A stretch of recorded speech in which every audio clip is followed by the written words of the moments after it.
Welcome to Tim and Joel Call It in the Ring. How are you doing, Joel? Apparently a lot more energetic and better than you are. No. That was I practiced. I haven't ever done like a sane person intro, so I tried really hard and I think I nailed it. Let me give you some feedback if you Oh, wouldn't okay. mind. Okay, that's fine. I'll take the notes. I hated it. I Oh. think I think you're much better when you're zany. I think you're much more adept to going a little ham.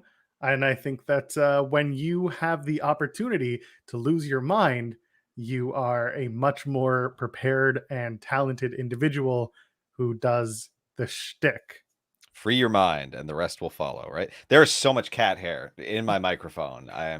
What a happy Christmas. Tis What? the season. And it's also the season for you guys to leave us a thumbs up here on this video and also a comment if you're watching after the fact. You know what? If you're new here, subscribe to the channel, say hi. We'd love to see you. We got some plans for 2022. Tim, I might even purge our Twitter account. Not like fully purge it, but like, get the people that matter in our little Twitter bubble. Gotta curate that following. Otherwise, it's nothing but poison.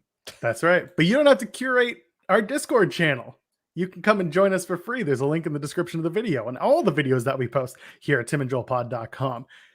Tim, there is so much going on in the world of wrestling that I'm completely lying to you. And there was just a lot of wrestling this last part of the week. Yeah, there's a lot of like in the ring wrestling, which is good. I don't know. As you get older, the novelty kind of wears off. And like, I'm not seeing anything I haven't seen 1,000 times before. And like, people will disagree with me, but I'm telling you, I've seen it all before. It's funny because leading into this episode, I was thinking to myself, you and I are story people. We like to talk about stories. We like to talk about what's going on inside the ring and on the microphone, less about the story within a match. And I was like, how are we going to approach this week knowing there was a 60-minute wrestling match and even SmackDown opened with a almost 20-minute women's tag match. Again, really good matches. Yeah, they were really solid, good. like very solid in-ring action this week. It's just, I don't know, paired with the fact that, well, here I'll give you some insight on some of the low energy vibes. I was supposed to go to a party last night, and the first thing I read in the morning was about a dead baby from That's COVID-19. awful. From COVID-19, who was the exact same age as my baby, and I was like, I can't go to that, but I can't go to the party. Dude, that's awful. So, I'm sorry. with that, Greektown Wrestling, our local, had to cancel their event because all the COVID stuff. So it's just like, I don't know, like when I really enjoy in-ring wrestling, it's just the indies. Like I really enjoy being, close to the ring at indie events, and pretty much exclusively that. Like if I'm watching wrestling on TV, again, I've seen kind of everything, and I haven't watched like I didn't watch for 35 years or anything like that. But like I have watched enough wrestling that nothing feels like fresh in the ring. So I'm like, there's some cool moments, but like I don't think any of them really like blew my mind this week. So it was just like, yeah, it's in-ring wrestling, but the stories help make me like invest a little bit more into the in-ring action, and I don't really think any of them are there right now. So Yeah, I can understand that feeling. And talking about indies and not running, I was supposed to head over to Greektown Wrestling on Thursday next week. And I was told, Wednesday this past week that, hey, you're gonna go, you're gonna do some stuff for Fightful and and hang out with y'all. And I was like, that's awesome. I'm super stoked. Gonna go talk to a bunch of wrestlers and meet some people, blah, blah, blah. And then literally like a day later, they canceled the show because cases are up. And I'm like, that's a bummer, man. Like this was my first opportunity not only to go to my local, which hasn't run in 18 months, but it was also my first opportunity to go see a wrestling show in my city in a while. I was just, it was kind of a downer. Just the holidays are weird for wrestling because we're all like winding down. I see a lot of people are doing their like best of, and I'm sitting there like it's still the middle of December. yeah, So, I don't it feels I weird also to me, like but I get why. yeah, it's gonna be tough for me to think of best of, because like I honestly it's like wrestling in, wrestling out. Like I don't retain that much of this through the year. Like That's fair. this type of entertainment doesn't stick with me. Like there aren't like, I don't know, it's just not hitting so hard that it's like I'll never forget that. Like, Yeah. you know, I think back and I can't even remember if it was this year or last year because the years are such a mess. When did Kevin Owens wrestle Roman Reigns in that last man standing match? That was the Rumble 2021.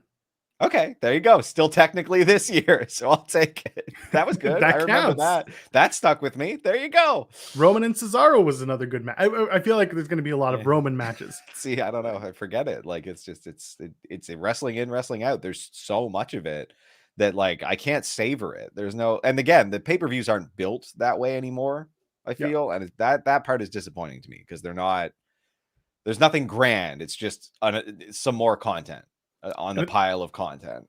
And I think another thing that's a little strange this year, trying to put together any best ofs, is that we didn't get our fans back until July. At least in the case of Yeah. WWE, it was May for or not Double or Nothing for yeah, no, it was Double or Nothing for AEW. They had it at Daly's Place outdoors. So like and they had some people at Daly's Place throughout 2021. But like when fans really came back, it was around, the summertime, it was around May, June. So for that first half of the year, it's really tough to name any matches that were really good because you didn't have the fan interaction. You didn't have the same hype that's come across on TV. Because first of all, in WWE's case, anything that was Thunderdome purged from memory. Oh They ain't yeah. showing any Thunderdome footage if they can help it. Oh And my with god. AEW, stuff that's gone on since they went back to the road has been a little bit more poignant to their storytelling compared to when they were running at Daly's Place exclusively. Yeah. Yeah, I just so that's kind of why I'm in like a little bit of a funk. It's because just this COVID stuff, man. It's really wearing on me. It is. Listen, man, the best we can tell people: wear your masks. If you can, get your vaccines. Just do the right Yeah, thing for the people around you. Do what you need to do to be safe, especially around the holiday seasons. It's tough. Also, talking about mental health and the holiday season. Not everyone has who or what to do or go to during the time. Reach out to your friends. They will absolutely. You lean on them like they lean on you. And our DMs are open. At least I know mine are. I'm not going to speak for you, Tim. But if you need a shoulder, then we got a place for y'all. So with that, let's talk about some wrestling. Hello to the yeah. chat. How are you doing? We hope you're doing well. And let's get into it. We want to talk about let's talk about SmackDown first. Whoa. I know. Okay. Yeah. There you go. Okay. We got boosters in the chat. I'm going to get my booster soon. I'm on a wait list. Yeah. I want to start with SmackDown because honestly, I think that there is a little more meat on Dynamite and Rampage for a little long-term talk. Whereas SmackDown, we're getting, well, listen, they taped this, the Christmas show as well. So I know where things are going. I'm not going to spoil anything because that's not what we do. But we'll talk about SmackDown. How about that? Yeah. Yeah. So show opens. Sasha Banks, Tony Storm, they're taking on Charlotte Flair and Shotzi. Good to see Shotzi back. The tag team of Tony Storm and Sasha Banks looks to me like it might not be a one-off because they ran together on house shows this weekend. This is an idea they might have. Who knows? Could be a pitch. After Tony Storm loses to Charlotte Flair, they'll get to So basically end of that match was Tony Storm pinning Charlotte Flair out of nowhere after not being like super duper involved in the match. Tony Storm gets the pin on Charlotte. Once again, champions get pinned in WWE, and they announce next week on Christmas Day, or Christmas Eve, it's Tony Storm and Charlotte Flair for the women's championship. I don't know. How did you feel about the match? How do you feel about moving forward with that title match next week instead of at day one? What are your thoughts? I don't understand why they refuse. Well, I guess TV ratings. I don't know why they keep refusing to put championship matches on pay-per-views. They're spreading them out, but they're almost exclusively the women's championships, which is just like kind of a dig. Shotzi is there. It was good to see her there again, but like to what end? And I'm still kind of ruffled about her and Sasha.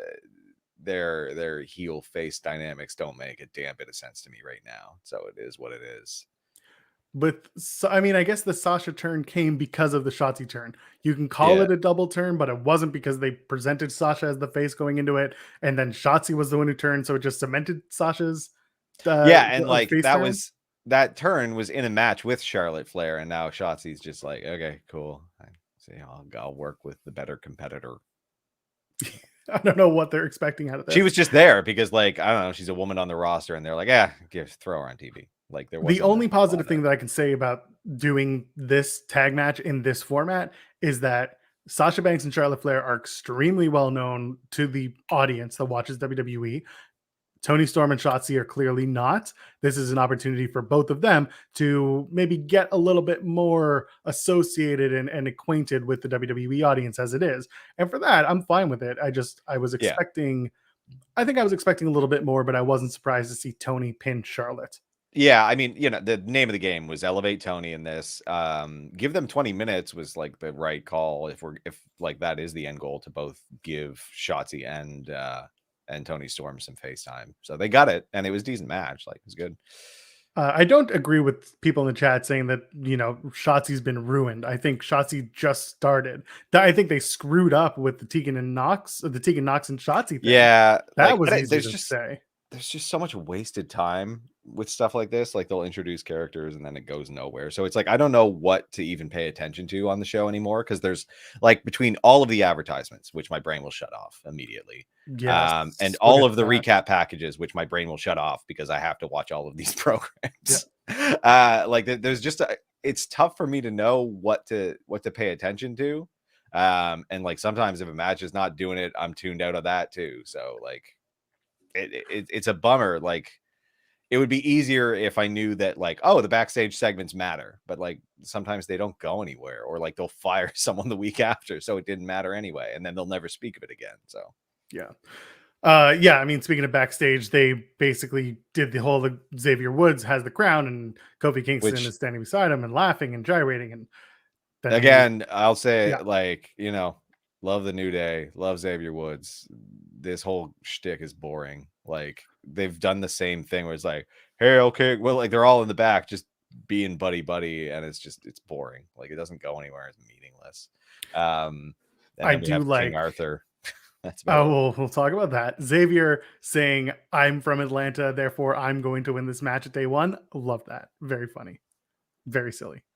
Meta. Maybe who knows? Maybe they're gonna win. Maybe listen, Otis won in his hometown. Jeff Hardy won in his home state. Well, you know what, Jeff Hardy, but that's not important. People win at home. They just probably not those two. This was hilarious. Viking Raiders, they enter the arena and they go to commercial. They do a video package, and then they do a Natalia interview, and then they do the Raw rebound, and then Mahal and Shanky make their entrance, and then they go to commercial. So basically, it's like Viking Raider entrance, commercial, video package, video package, video package, like a video package backstage, video package, and then entrance and commercial. What happened? What the hell happened? I'm for a 6-minute Viking Raider win. Yeah, against Shanky and Jinder Mahal. Woo! We're calling them janky now. Oh, yeah, well, they're pretty janky. Yeah. Oh, man. Yeah, like, again, I think $15 is about the right price to pay for any WWE television live event. Yeah, I understand that feeling. Like, if that's what's going to happen, I get to see the Viking Raiders. I don't know. Like, do they bring out a turkey leg and just eat for a bit? That's a gimmick they could do while all the video package is there, I guess. They should do it on Christmas Day. That's the next time where turkey leg is perfectly okay. Yeah, Viking Raiders get the win. I like that they're at least going to build them a little bit moving forward. Maybe they'll be next to take on the Usos after they retain their titles at day one. That would be fine with me. At least I'm curious about that feud. I would like to see it. Yeah. They will go and play basketball and maybe some axe throwing. Maybe they'll do some. No. That's if the New Day wins, because that's how Vince sees things. So that's right. Yeah. I do not want to talk about the Madcap Moss and Happy Corbin thing. Why? It was several segments. Jesus Christ. And I make a habit of not talking about it. It was a large part of SmackDown, like 3 segments, I think it was in total. I I said last week, I said the answer to this whole like sword of the desk thing is that it's going to be Drew McIntyre walks up, pulls the sword out after someone couldn't do it. I thought it was going to be Adam Pierce because he left it in Pierce's desk. No, then we saw Madcap Moss and Happy Corbin walk away with it. And I was like, oh, they're just going to do it with them. It's the sword and the stone. It's a Disney product. They're just selling to Disney. Let's go. The even the Madcap Moss like jokes, like they're supposed to be bad, but they're like not even like there's no cleverness to them whatsoever. They're just stupid. They're like what an asshole would say, and it's like I get he's supposed to be a heel, but it's also like it's not entertaining. Like it's just like, oh yeah, you're some asshole, and the sword will never get used to stab anyone. Sadly, I gave it a chance. And yeah. I very I much thought said, like every single week the Madcap Moss thing could have been funny if there was at least some wit to his douche like dad jokes. Sure, but there's nothing. It's just cringy. What a moron thinks a joke is like. I normally don't like it when CM Punk chants start in the arena, especially now that Punk is back and working actively with AEW. Yeah. This was one time where I'm like, nah, y'all deserve it. No, yeah. Fully deserved it. And then, of course, McAfee was just like, I'm with this crowd. I want love. Like, not so much there, It pal. doesn't even sound close, buddy. It was just not, it was not good. It was not right. And now we're going to have to watch Drew versus Madcap Moss at day one. What are we doing instead of doing that women's title match? Why does exactly. Why does this get the long play? Like the Intercontinental Championship is probably going to be the one that's on the line in the pre-show at this rate. We're not going to give spoilers, but it looks like the IC title will be involved. And then the US title on Raw this coming Monday is friggin' Dolph Ziggler gets the chance against against Damian Priest, which is what we expected. Yeah, because that's what happens. Yeah. And so Fordor brings up a good point. That Battle Royal last week, we talked about this, and I agree. Moss and Corbin were really funny and really good. That was that worked for the scenario, that worked for what they were doing. Whatever this was this week just did not land with anybody, it seems. Yeah. And like I said, like there's potential there. Like it's not an empty thing. Happy Corbin is like they need to dig deeper on that because it's like, I want some money. Now I'm a happy guy and I wear patterned shirts and a bad hat. Like that's not a character. You can dig deeper into that. Madcap Moss can be one note. Like you just need to write better jokes. How much do you think those hats retail? I don't care. I don't like. Here's the thing. Like knowing Corbin and like I don't know Corbin, but like knowing the character, I don't know. They're probably putting stupid hats on him where it's like, you could probably just buy that hat like at any accessory store for $15, but you're probably paying $300 just for the clout. Hot Topic, $30. Sweet. That's the right price to pay.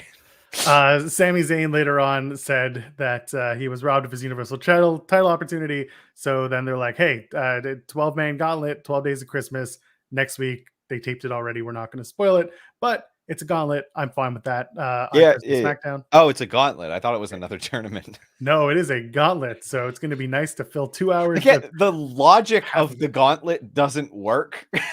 In this type of in one-on-one competition because it's silly. Like they need to do some sort of like they need to talk about who enters first and who enters last rather than just random draw. That's like I don't know. There's too much luck. It's just silly. If they had a ranking system of any kind, then they could easily do that. Exactly. It's fine. They're not going to. Instead, if they do a backstage segment with a tumbler, like kind of like the Rumble would be, or if they just do like a drawing straws thing in the back, just something that like anything, just anything. First. Yeah. There's got to be some talk of it.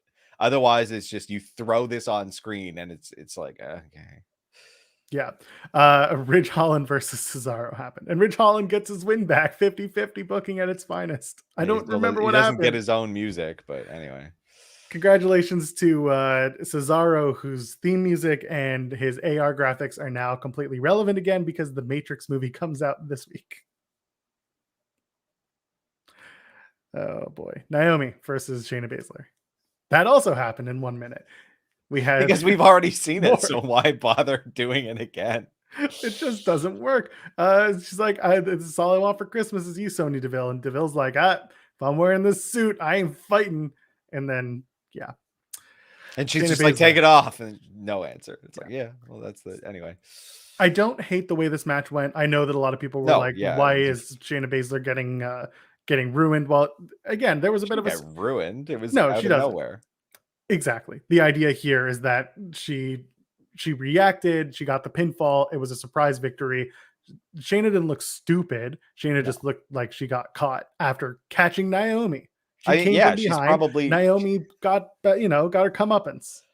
Yeah, like Shayna's won plenty of these. Like she's been through this for like over a month now, so she probably just got a little bit sloppy because she got a little bit comfortable. Yeah. Oh, that's right. The chat's reminding us that Cesaro got beat up with a shillelagh because, of course, he did. The most Irish thing Vince McMahon knows about. Because again, one note characters. They have an accent. Yeah, exactly. Next up, Hornswoggle will be in their stable. Here we go.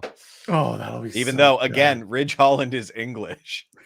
Is he? I forget. Yes, he's not Irish. That's right. He fought in the main streets of and then they do Usos versus New Day again in a non-title match, even though they did the match 2 weeks ago, and then they're doing it again in 2 weeks from now. I don't know what. I do love Woods and Kofi coming out on the throne, but you can very clearly see that there are people like dragging the throne, and it's just, I don't know if we're supposed to see it, but it just looks bad. I don't know. Again, I thought he had big ideas, and either they're not letting him do it or no. New Day win because of course they do. Got to win twice so that they can lose at day one. Yep. And then Reigns arrives. Reigns arrives at like 9:45, and I'm like, I want that. And I was like, well, that's the end of the show. We got this last segment, and then this is going to take forever. So, and it did. Yeah, exactly. So the 12 Days of Christmas Gauntlet Battle Royal, Gauntlet match, not Battle Royal, for the Intercontinental Championship shot include Sheamus, Sammy, Eric, Ivar, Gulak, Mansoor, Cesaro, Ricochet, Jinder Mahal, Shanky, Humberto Carrillo, Angel Garza. So that is 1 tag team, 2 tag teams, 3 tag team, and the rest. So what is that? They're just doing a gauntlet because they already did this match in a battle royal. Yeah, exactly. Oh, very funny. Okay, Reigns comes out. Did you see the needle mover t-shirt? What did you think? No, I didn't see it. I didn't see it at all. I skipped all of it. Was it Roman's entrance? Because I skipped it all. Yeah, but he was still wearing that t-shirt the entire time in that promo. I didn't even look at his chest. I was just looking at his face, apparently. Okay, well, that's cute. All right. He's doing a needle mover t-shirt now, which I love. And I love even more that on the needle mover t-shirt, it has all the areas in which he moves the needle, but then also has stars with them. And they were in Chicago. So it was almost like this, CM Punk, Chicago star. It was very funny. I'm reaching a little bit, but I love that t-shirt. I think it's silly. I think it's fun. Those are the shots that I enjoy in wrestling. Yes. There we go. Supersonic likes the needle mover t-shirt. It's awesome. I agree. Anyway, this whole thing, I had to rewatch this segment. Yeah, I get that. I super get that. It had like a weird flow to it, I found.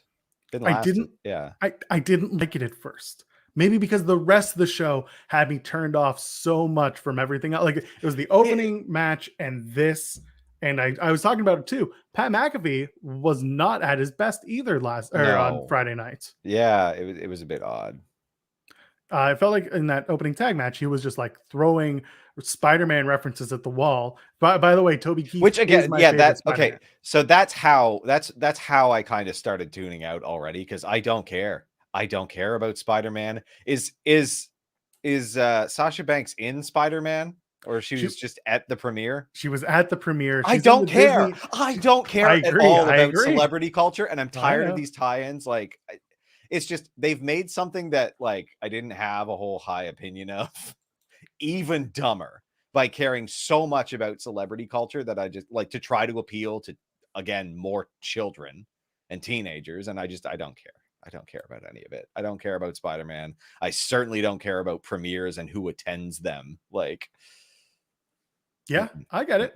I'm Anyway, not a yeah, big back to person. Yeah, a lot of people were into it. A lot of people were big fans of yeah. That's Sasha for that. going, It's but I just get it. it's so boring to me. I don't care that Sasha Banks attended a movie premiere. Like that, you're literally Yeah. talking about someone just watching a movie. I don't care. By the way, I know you and I don't think about this, but I'm just gonna leave. I'm gonna Yeah, leave this on the table. If you go to a movie premiere and you're all dressed up and you're in, yeah, everything's in the right place and everything's been tipped and tucked and put into something tight and blah blah blah. That is the worst possible way to sit and watch a movie. yeah, You yeah. think It's they like awful. you think they close the door and then everyone just kind of like changes into dress sweats? Exactly. You got to sit there. That has got to be the worst possible scenario to sit and watch movies in. Put me in a tight suit and I'm just like, oh, this sucks. Everything sucks. Maybe that's why Siskel and Ebert were here. They hated everything. Yeah. Oh God. Yeah. Who says I don't care more? It's definitely me because my interest in pro wrestling is waning. Says the I guy get with the it. pro wrestling podcast. And Pete Dunne, I don't care. I don't care. I don't care. Just move along. It's more I like care a about thank you. Pete Dunne. There you go. That's fair. Like me some Pete Dunne. I know Grayson Waller's your new favorite. Anyway, so Paul Heyman and Roman Reigns have their final, and I had to watch it twice this segment. And I like that they're building this tension, and I like that they're getting somewhere. And then they're like, we're family. I mean, get through anything because we're blood. And then he says to Heyman, but you're not family. And he says, you're not my blood. You disrespect me. You disrespect our entire family. And then says, can I trust you? And all Paul has to say is, yeah, but instead, but instead he says to the question, are you my special counselor, my advocate? He's like, I am not protecting you from Brock Lesnar or whatever it Brock was. Lesnar from you. I'm I'm not protecting you I'm from protecting you from Brock Lesnar. Yes. And then he says, you're fired. Yeah. Which And then he beats the shit out of him. One Superman punch. one punch. Yeah, because I mean he's an advocate. Yeah, he's not a wrestler. Yeah. I was happy with this. Like because they've done the will they won't they for a little while. We knew it was kind of coming. And like I'm intrigued by the fact like Brock Lesnar's not full-time. So like you'll get Paul Heyman, Brock Lesnar for the pay-per-view match. And then I'm curious where Paul Heyman's going to land, and he'll be off TV for a little bit, but I hope they bring him back on with someone because I like him as a non-TV personality, and I like when he like picks a guy because they immediately become very, very famous and very talented. Because like this was great. I am glad that the Roman story is progressing a little more now. There were other opportunities along the way that I think they could have included into this to build it up a little bit bigger before this turn. But they're not going to do them. So we're going to do that. It's fine. It's a good move. So I asked this question because here it is. If it's not a swerve at day one, I think a lot of people are expecting it. I think a lot of people are talking about it. Listen, the idea of the match being Lesnar and Reigns at WrestleMania is on the table as the third match. Is it possible that Reigns and Heyman cooked up this scenario, this swerve to go back to Lesnar? To like, where does Heyman's allegiance lie? I mean, he was groveling. They did the little like crying into the shoulder type thing. It could be a swerve. It could be again that I don't think is the most interesting way they could take it. Like, I agree. Like, I think we've just seen that stuff from Heyman so many times, and I think that Roman is beyond the point of needing Heyman. The bits that Heyman was doing were getting a little bit sterile, repetitive with it. So I would like to see him move on to someone else and have Roman continue to do something. So let me tell you something. I don't think Paul Heyman's allegiance lies with Brock Lesnar. No. I don't think his allegiance lies with Roman Reigns. I think his allegiance lies with the championship. He holds that thing tight. He just wants to be adjacent to the champion. So one thing you can do, and sorry, let's just also prove this point a little bit further. At Crown Jewel, the story was which side will Heyman fall on? Yeah. And like when given the opportunity, he just says figure it out, or you do your thing. And he's looking at the title the entire time. When he throws that championship into the ring, I think he just thinks, I'm going to go with whoever wins, whoever gets that title. I'm with you, oh blue big title. Well, now you have the opportunity for Lesnar to be like, I don't want you either. Yeah. And have Paul be dejected and leave. Yeah, I learned how to talk and be a funny guy. Pretty much. And he's done a great job of being like, when Brock can talk, when he's being authentic Brock, not just I'm going to kill everybody because I'm a heel Brock. And so this is what you do next. Paul Heyman goes away and he brings up Braun Breaker. And it's Breaker and Heyman together. But the problem is Braun Breaker is actually pretty good on the microphone. Pretty good. Yeah. Like, but I like the idea. Maybe he brings Von up Wagner. Yeah, he brings up They do love Von Wagner. So if Solo Sikoa was ready, I would bring up Paul with Solo Sikoa. If he was ready. If he's ready. But again, there's no time limit as to how long Paul has to go away. And this Roman character is going to be his character probably for years to come. Like, I don't think that, he'll take time off here and there, but I don't think that they're going to take this away from him identity wise. They're going to keep it on him and he's going to keep being a big part of this. The Usos might come and go, but yeah. I see Elliot in our chat being like, I know it is, but I really don't want to see Roman versus Lesnar at WrestleMania if we're getting it at day one. I mean, we got it at Crown Jewel. We're getting it at day one. It makes sense. And I use that term with huge air quotes, that they would run a trilogy and have the culmination be at WrestleMania. Yeah, like I don't think it's a set in stone thing. I think there's other possibilities they could go with. And God knows, like, Vince might just, like, if that even is his line of thinking right now, could change at any moment anyway, especially for WrestleMania. So I don't think Brock's ever been in an Elimination Chamber match. I know Mod Dan's in here and I know he's going to look it up. I don't think Brock's been in an Elimination Chamber match, or at least this iteration of Brock since 2012 has been in one. This is the time to put Brock in the Elimination Chamber and make it look real badass. That would be excellent. If you want to get the number one contender at WrestleMania, because I don't want to see Brock win the Rumble. I don't. No, God, no. God, no. No, but again, I think the Rumble really should be about making somebody, right? Like, or like, I don't know. Like taking, if you need to quickly move somebody out of like or lower or mid-card position into a main event position, like even if it's someone who who's done the dance before but needs the boost after some time. Feels like Elimination Chamber this year will happen on Raw and SmackDown, but we'll see, because there's no Elimination Chamber pay-per-view announced. Brock has not been in an Elimination Chamber. I'm fine with them using the Elimination Chamber to pop a rating. I'm fine with that. They don't need an entire pay-per-view. You can do it. It should just be a match. Just have it be a match on a Raw or SmackDown and make that a thing. I'm fine with that. It would get me to tune in. I think it would get a lot of people to tune in. My eyes would focus a little bit more. Yeah, exactly. I mean, we can give Shayna Baszler the Rumble, but I don't know what that would accomplish at this point. I don't know. We're going to start talking about the Rumble in the new year. For now, I think all eyes are on day one, which is smart. Day one. Because you know what? The pay-per-view is selling well. The pay-per-view has a good card. I'm excited for a lot of good matches on the card. How do you even measure a pay-per-view selling at this point in WWE world? Well, with ticket sales set up, ticket sales. You're right. Ticket sales. It's streaming. Streaming doesn't matter as much because they're paid. They're getting paid by NBC, by Peacock, and that's a big deal for them. So it's not nearly as much of a big deal. Yeah, and again, like, I don't know, if I was going to a WWE event, it'd be a pay-per-view. So yeah. Well, you know what? You want to pay-per-view with us, you can always leave us a thumbs up, huh? Yeah, that's free. Just subscribe to the channel. That's also free. Free 99. And you can leave us a comment. And you can join our Discord channel. It's free. Free 99. Tim. We watched Dynamite. Winter came and so did we.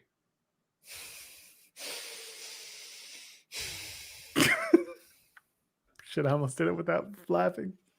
No. They opened with the World Championship match. Yeah, that was a surprise to me. I was like, oh, it's going the time limit. Once it happened, I said exactly that. I said, oh, crap. I have literally been in this spot before, and I've watched this happen.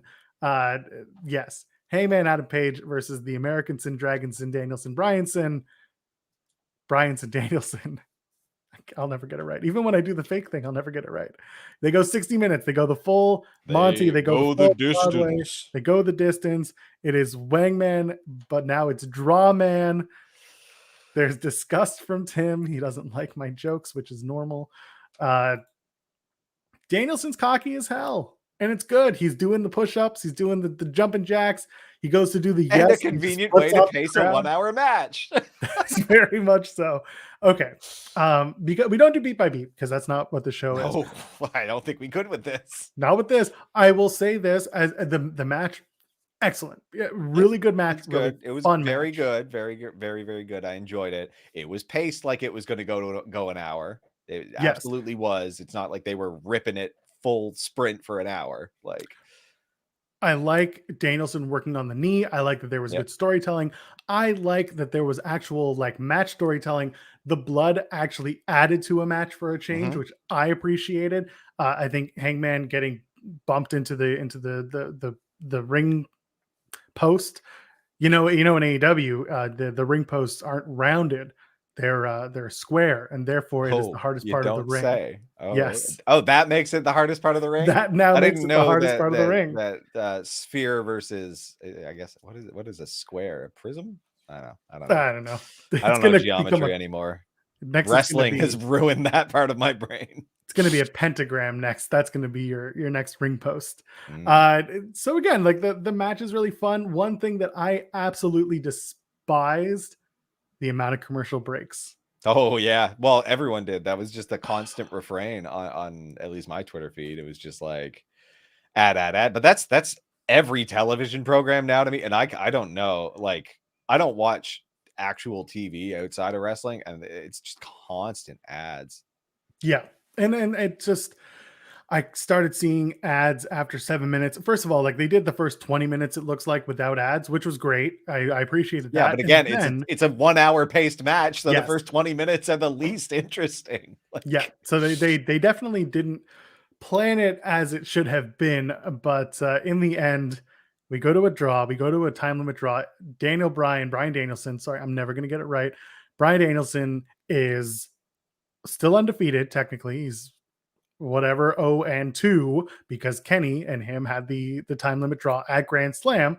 And I'll take for music and moonsaults, our pal Chris saying, I don't like 60-minute matches in general. 60-minute match with no winner is a tough sell for me. All that said, it was a very good match.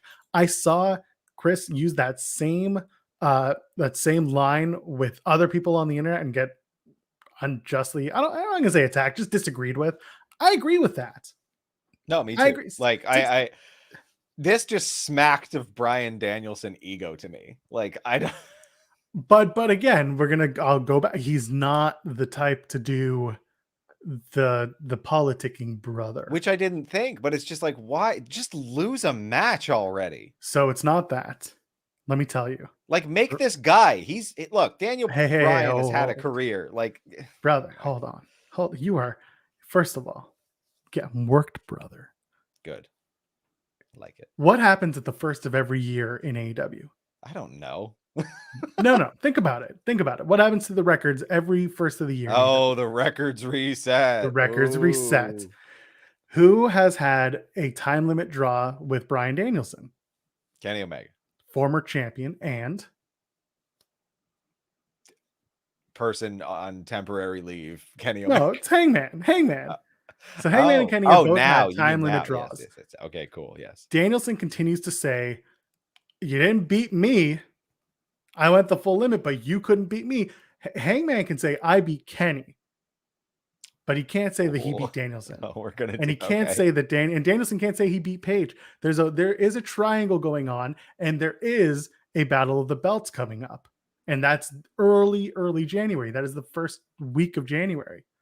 So as things reset, they don't in terms of feuds, but they do in terms of the numbers in AEW. There is room there for Danielson and Page to go again. Hopefully not do another draw, because I agree with you. I do not need another draw. But to have this match must end. This match is, it must be pinfall, must be submission, whatever. Just make it. It's going to be the entire episode of Dynamite. Like, So Battle of the Belts is a 1-hour show. oh, And I mean, listen, the talk is, and I agree with it, if it's happening, that there will be a buy-in or some sort of YouTube show, like a pre-show for the TBS special. It makes sense. Mhm. You can do a no time limit match. That works too. Either and way, the idea it here carries on into YouTube and lasts all of a fortnight. well, you could have it open up on YouTube and carry it into the end of Battle of the Belts. Not the end, but the beginning of Battle of the Belts. I don't know what Yeah, your main event is Impact at that point. did that. Yeah. But, Yeah, they did it with BTI. That's a good yeah. point. They did it with the 60-minute Iron Man match with Josh Alexander and I want to say Trey Miguel, but I can't remember for sure. I can't remember either. Yeah. Either way, that's the point. You build into something new. 60 minutes is a long ass time to have that match. And again, good match. It was good. It was really good. It's like, I don't know. Just it was very much a shoulda got off the pot feeling from me when it came to doing another Danielson time limit draw. Oh, right. That's why we forgot. Yeah. Yeah. It was Theodore James Perkass. Yeah. So listen, I think that there is a story here. There is a triple threat that could happen, but Kenny's not coming back that quickly. That's what I mean. Like, it's not, yeah. But again, there's somewhere to go. I still think Hangman should have a match with like Miro at Battle of the Belts. Yeah. We'll see. Be fine with me. We'll see. Our sentiments exactly. Not about Miro, about Perkass. So again, just a very good match. And then we move on. We do Wardlow and Matt Sydal in a match that you famously were like, why are we doing this? This is dumb. Now you know why they did it. Squashy squash. Yeah. Yeah. I mean, eventual squash. And then Chair Pervert got his pre-versions out. He was very chair perverty. Mm. Wasn't he? I think he's listening. I think he's heard it and he's just adopting it into his identity. Noted chair pervert Sean Spears grabs the mic, gets a phone call, legitimately gets a phone call, by the way. Like did you see the camera going off and the light? That is a legitimate phone call that he got. Good on him. It's very funny. It's from MJF. MJF's like, hey, go get the champagne for the MJF post-match celebration. There we go. Laying it on a little thick for me, but that's fine. I mean, they ended up doing it exactly that way because in the Dynamite, we'll go to the other stuff. Let's just go to the Diamond Ring final. MJF, Dante Martin, MJF gets the win. I told you. Told you it was a possibility. It happened. I think it is novel. A three-peat is something else. But yeah, I was also like, I was expecting more. I was expecting Dante to get the win. If all this did was get us to FTR and MJF versus Sting and Darby Allin and Punk. But I guess that was the thing. They shut the lights off again just as for Sting and Punk. It's like, oh, it's Sting. I guess the only person who comes on Winter is Sting. Hey man, if you want a Winter is coming, Sting is your man. He'll come all over your Winter. Sure will. Anyway. Yeah, so Sting, Darby Allin, and CM Punk. CM Punk wearing the best possible t-shirt you could wear in Texas. Yep. Loved it. They're going to take on FTR and MJF. MJF wins the Dynamite Diamond Ring once again. Dante Martin shows out once again. Doesn't get the win, though. Not happy about that. No, he's never going to ascend. The worst. Where's Leo Rush? Where was Leo Rush? Just not there. Yeah, where was any of that? Like, it didn't. It's just okay. We're just doing this triple threat. I think a lot of people were confused by the 6-man tag. Yeah, I don't know. I didn't love it. Again, I don't think you need to turn off the lights to bring Sting. I don't think you need to turn off the lights to bring anyone who's not named Sabu. So that was just kind of weird. It's never Sabu. It's never going to be Sabu. Why do you keep turning off the lights in expectation for Sabu? Women's match: Serena Deeb versus Hikaru Shida. I loved it. I really enjoyed this match. Very good. They went ham. I like that throughout the match. They used the finishes from their last two matches as potential finishes for this match. And of course, it ends with Shida doing the jackknife pin, having one leg in the air. That's cool. Good match. Just solid. Yeah, I really enjoyed it. Like this lived up to my expectations quite a bit. Brody King potentially joining the House of Black. What are your thoughts? You saw that promo? Yeah, sure. You're just I don't ready know. for I House don't of know who Black. Brody King is. So He big, he bad, he good. okay, that's good. I would enjoy that. It would be nice to have the House of Black have any sort of meaning, since again, a house with a single man in it is just kind of sad. Current PWG Tag Team Champions Malachi Black and Brody King, Cool. along with current what is it, AAA Tag Team Champions FTR, along with soon to be current ROH Tag Team Champions, the Briscoes, all in AEW.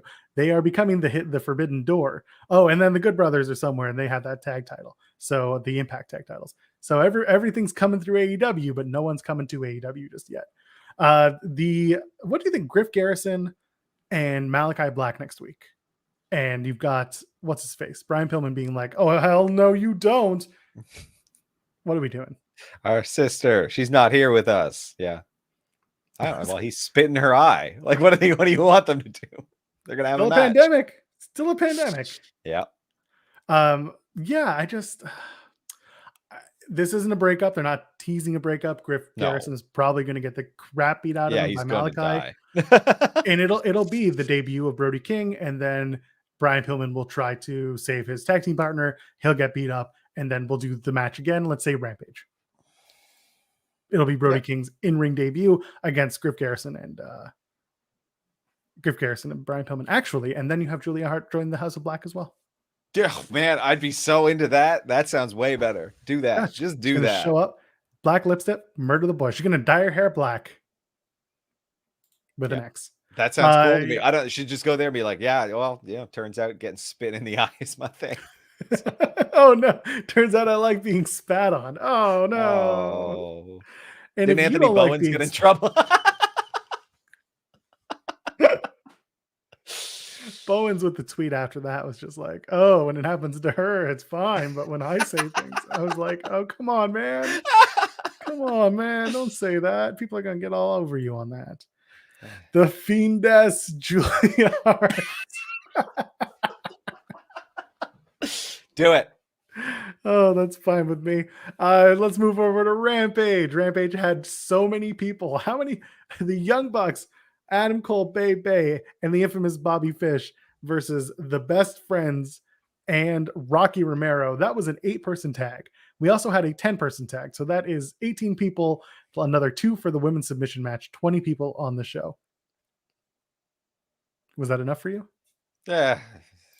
The gang wars are really coming on strong lately. It's good. The opening match was basically like, hey, you remember that Trent can wrestle. You remember that. It's true. And eventually, I think next on Dynamite, I think it's Adam Cole versus Orange Cassidy. Yes, for the giant debut of Kyle O'Reilly. Very much looking forward to it. Oh yeah, of course there's the Cody and the American Top Team. So that's another 4 guys. So 24 people on Rampage. I get it. I mean, listen, you have to do that because you've spent the first hour with 2 people in the ring. So well, and that set up another 6-man tag. Yeah. So yes. Damn it. All right. So this was Friday. They started with the 8-man tag that we talked about. Fish and the Super Click, Adam Cole, Bay, and the Young Bucks taking on Orange Cassidy, Rocky Romero, Chuck Taylor, and Trent, and Wheeler Utah's there. And so they did the question mark thing again. Like the Justin Roberts was a Trent. That's I thought they got rid of. I thought they got rid of it when they said Trent Beretta, but no, apparently not. I can't keep up. Big fan of Taz pronouncing it Trent Beretta. Trent Beretta. It's like butter. Can't believe it's not Beretta. It was a good match. It was a fun match. It was a simple match. It was an 8-man tag with a lot of flippy stuff and a lot of fun. I feel like we're just holding pattern until Kyle O'Reilly shows up. That seems to be what is happening. That's what it feels like. But I don't know. Maybe he's not showing up.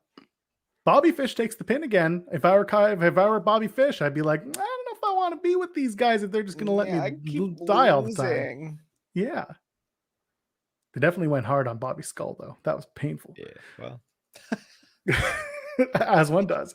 Yeah. What do you think of the Lambert segment? It's fine. I don't think he was wrong. No. It felt a little like, I'll just read this out. Kind of a point. It's like, I'm not going to do it because I'm not going to yell into my microphone No, and please don't. buzz out. Spare me. It's Sunday. It's like, why does everybody suck up to Tony Khan? Like, when he started this company and he said he had a fan first and foremost mentality, he said all matches would be on merit. He pushed the weirdo in the skateboard. That's a face turn, by the way. Then the guy with the hands in his pocket, still a face turn. And he brought in Danielson and Punk. He's turning the company into a late 90s WCW. Look at Cody Rhodes and all the politicking with Tony Rhodes. That's what it says. That's my notes say, Tony Rhodes. And then out comes Cody. And then they yank the microphone back and forth like a cartoon. That was dumb. I'm like, you guys can afford 2 mics, right? It just felt, I was like, yeah, I mean, yeah, let's, put together, like, they're starting to fall into the same patterns. Yeah. And, like, it's hard writing for this medium. I can't think of better ideas to set stuff up. I really can't, but it's also not my job at all. But like, it's starting to be like, okay, we'll do this, and then we'll do a 6-man tag, and then we'll do an 8-man tag. Maybe we'll do a 10-man tag, and then we'll have the singles match. And it's just like, or another singles match at that point. Like, and it's just. Do you think AEW would benefit from? I'm not going to say like Hollywood writers. Do you think it would benefit from an outsider having some sort of say in the continuity and the match booking? 100% of the time. Like, again, you can't just have wrestlers do all of that. There's like, they already have so much to think about. Like, I don't think the wrestlers appreciate how much, like, how challenging it is to think about all that stuff all at once, because like, you get used to doing things on the indies and it's not that hard because you're not really telling stories. You're telling stories in the ring and you're doing that stuff with one partner or a couple partners, and it's not the biggest thing in the world. But like, TV is such a different beast, and you need a writer's room with like a big board and outline. Like, just do some outlining and this would all be so much better. Like, I really think if I was paid to do this, I could do some cool stuff, but it's just, it takes too much actual time and effort. Like, I think it's really neat that Tony Khan will at least have a direction. He'll have a map going. Yes, it's better than WWE half the time. Yeah, so. Like he knows how to get to the point that he wants to make, and he knows how to work. He knows how to start it, and he knows how to end it. There's some stuff in the middle that sometimes just gets weird. It gets a little bit lost. Yeah, the week to week can sometimes get. Yeah, there needs to be someone in the middle that has, and it cannot be just the wrestlers pitching. Like, there can easily be someone who helps out and gets that story better told. So yeah. I think some of it is also they're limiting how much they're putting on the screens, and they're doing a lot more in the ring now that they're back on the road, which I understand. It's just, again, an exclusively focused touring show. It does not make for great TV. They were doing more interesting backstagers or like prop based gimmicks back when they were limited to Daly's Place, and that's kind of fallen off since they've gone back on the road. And I think you need to mix it up and add a little bit of variety to that. So yeah. So in that segment, out comes Dustin Rhodes as the Men of the Year beating up Cody, and then out comes Sim to the thing. My heart's not in it. Sammy Guevara. Close enough. And we're gonna probably do a 6-man tag eventually between Cody, his brother, and we'll insert it. Yeah, we'll insert it in post. No, taking on Men of the Year. Actually, probably not. It's probably gonna be Cody and Dustin versus Paige and Sky. I hope so. That makes more sense, at least. Looking at the rankings, just real quick. So you've got Danielson and Omega as 1 and 2. Scorpio is number 3, and there is no Cody anywhere. But Cody's got the Christmas Cody championship title match. I think Cody's winning on Christmas, Tim. That's the thing. I thought we were going for a Cody heel turn, given his like hinting at it, but now he's setting up stuff with the Men of the Year, and I'm real annoyed about that. I have been told that they are very much still thinking that Cody is a face, and they are perplexed as to why he is being. They're perplexed as to why he's being booed, and it's just like going once again, proving your point. take your blinders off or have someone without the blinders who can help you write the stories. Because yes, the story is absolutely right there, and doing fake outs to go into the heel tunnel and then turn back to the baby face, that demeans the audience. If it's changed and they want Cody to turn finally, great. We're waiting on it. But like, it's getting boring to watch the will they, won't they.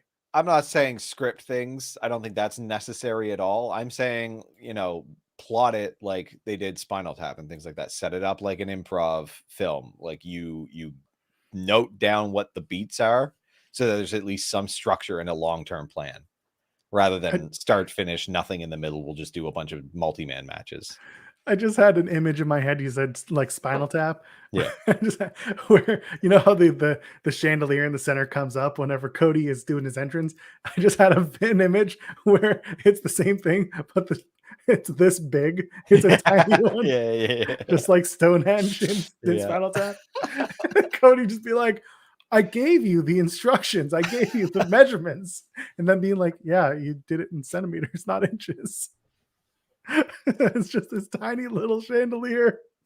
Oh god. Anyway, so that's I think it's going to be a Cody Christmas, as people have been saying. I agree. It's not self-aware if you don't do the part the audience wants. Yeah, like you're just being a dork. Like you're inside jokes. It's my favorite. Submission match. Once again, I remind you that Penelope Ford is excellent as a wrestler, and she should get more opportunities to wrestle. She takes on Tai Conchi and loses, but again, if you're going to lose to someone who has a lot of finishers that include submissions. Just a fun match. Good match. I want to see more. Yeah. I want to see Penelope less. Ford. I want to see more Penelope Ford. I want to see more Tai Conchi. I don't want to see these four always stuck together. I'm ready for that. They can all split off. Yeah. But again, Bunny uses the brass knucks, uses them on Tai Conchi after the match. Anna Jay runs in with a chair. Yeah, it's like, we've done this dance before. Can we blow this off with a street fight and make it a main event on Dynamite or something one week? Just make it that sounds excellent. Yeah, that would be very, very good if they got, do it. First women's main event street fight. Let's go with that. So anyway, 10-man tag, whole lot going on. You got Eddie Kingston, LAX, and Lucha Brothers taking on 2.0, Daniel Garcia, and the Acclaimed. I loved that Max Caster starts up his rap and then bam, gets knocked the F out at the beginning. Smart. Yeah. That's good work. Again, I don't have a lot to say. It was just a whole lot. And eventually this elevated Daniel Garcia. Yeah, Daniel Garcia, main event winner. Please continue to do that. Yeah. Fine by me. I want to see more of that. Do you want to talk about the post-match? Jungle Express comes in. And they're like, a number one contender, kind of. You've got Ortiz, or Santana, I should say, on the ring apron, just kind of watching it happen. And he looks so dejected. Because for months, we've been sitting and waiting and saying, this is time. It's time for LAX. It's time for Proud and Powerful to move on from Inner Circle. It's time for them to get their thing going. Yeah. Time for them to get their mojo and get their title shot, and they're not getting it. And we're getting Jungle Express, Jurassic Express. That's fine. Just meh. There you go. Christmas. Brass knuckles on a pole. Fort Lauderdale street fight. Fine by me. Where the chairs got to be involved. The chairs do have to be involved. Tables, ladders, and brass knuckles. TLBK. Also, you skipped the chairs again. Everything has chairs. Damn it. Yeah, people gotta sit. Exactly. So again, a fun Rampage. Didn't really do a ton for me other than just a show that was on. Stuff was progressed, but nothing was like huge in its progression. Yeah, exactly. Like that's what it's been. I mean, I don't know. Maybe it's because we're nearing the Christmas times and they don't want to go all out. Yeah. Do you do Jurassic Express versus Lucha Brothers at Battle of the Belts, or do you do it at the first TBS Dynamite? Yeah, do it there. Just throw it on TV. And I like this idea. You got to have LAX taking on Lucha Brothers at Revolution. I'm fine with that idea. That's a bigger match, in my opinion. I'm more interested in that. So, especially since Revolution's going to be in Florida, it's going to be two very popular Latino tag teams going at it. Well, Yeah, just let's do that. I like that Yeah. idea. Yeah.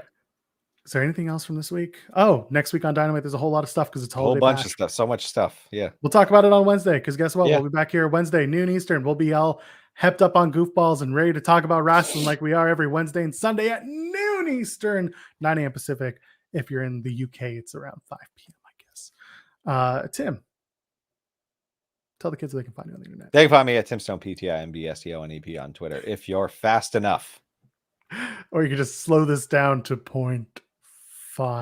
Don't do that. Don't use those controls, you weirdos. I only do it when I want to speed things up to catch up. TimandJoelPod.com at TimandJoelPod. I'm going to start messing with our Twitter soon and doing some stuff. I'm at Joel Pearl, JoelPearl.